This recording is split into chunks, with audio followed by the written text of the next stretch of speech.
Hello everybody, this is Money Mom. Welcome back to the channel. Today I'm going to talk to you guys about 5 cleaning tips for those of us that really don't have a lot of time. Let's get started. The reason I'm bringing this up is, as you guys know, I work from home. I do a lot of different things. Sometimes my schedule is busier than others, but I really don't have a lot of time. So I want to get and tell you a few tips that I have that have been really helpful to me. So I'm going to start with number 1. The first thing that I do, and I've mentioned this in many videos, is I have a donation bin, which is right here at all times. It's wonderful because if there's items that the family is no longer using, it could be a book, a movie, a kitchen item, we place it in here.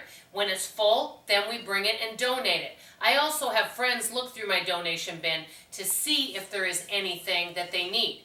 A big part of cleaning up isn't so much of cleaning, but it's keeping things picked up. Because if you can keep things picked up and have a home for things, that really helps a lot. So that is my number 1 tip, is to have a donation bin, and you're going to really find that your home stays much more picked up by doing that.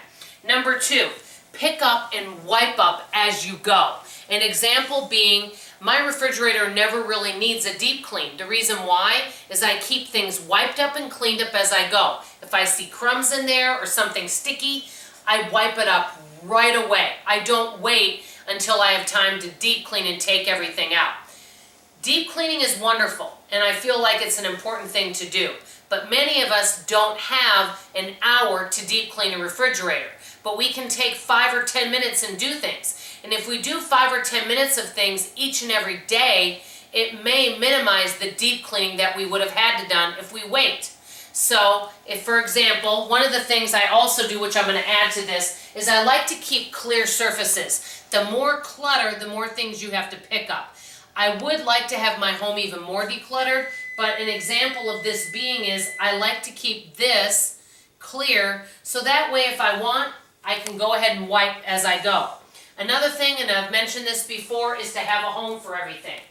For example, let's say I get a bunch of mail and I don't have time to look for it. I know that all my mail goes here. It's not going to get lost. I'll put it in this basket above. You can see I have some things in here now to go through. And when I have time, I can go through it. I also always have my keys in this place. That way I always know. Another thing that people lose quite often is their phone, their cell phone.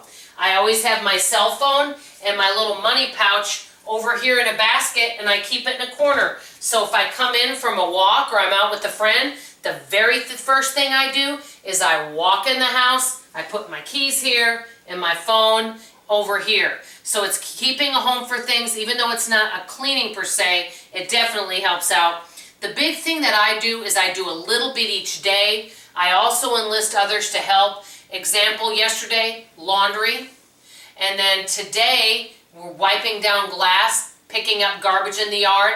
So each and every day, we do a few things. This really helps rather than leaving everything pile up. I'm going to do another video about things that I do every day, because I feel like that's important, because there are tasks we may want to do every day to keep things picked up. For example, wiping up bathrooms, things like that, because it's really not good when you leave everything to the last minute. Last but not least, this is my big tip, and we've spoken about this. Whenever I get a phone call and I pick up the phone and it's somebody that has a gift to gab maybe that I haven't spoken to, and I'm able to talk, what I do is I think, what do I need to clean that I don't need a lot of concentration? So let's say it's dusting. I can dust while I'm talking on the phone. I may not move as quickly, but I'm at least utilizing that time to get something done around the house. These are my 5 tips. If you feel you don't have a lot of time to clean or organize in your life, share some tips that you use that make things go quicker and more effortless for you. The more tips we have from all of us, the better. This is Money Mom signing off, and as always, I love you. Bye-bye.